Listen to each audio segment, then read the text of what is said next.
Helikopter Rusia terekam meluncurkan serangan ke posisi kendaraan lapis baja Ukraina.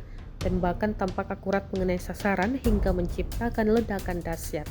Rekamannya diunggah di Telegram pada Rabu 18 Desember 2024. Dalam keterangan unggahan disebutkan inilah cuplikan tembakan akurat dari helikopter KA-52 saat menghancurkan kendaraan lapis baja angkatan bersenjata Ukraina.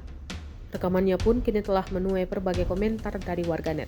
Dan diketahui perang Rusia dan Ukraina telah memasuki hari ke-1029 pada Rabu ini dan ditandai dengan tewasnya kepala unit senjata kimia Rusia Igor Kirillov dalam ledakan bom skuter di Moskwa pada kemarin.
Download Tribun X sekarang, menghadirkan lokal menjadi Indonesia.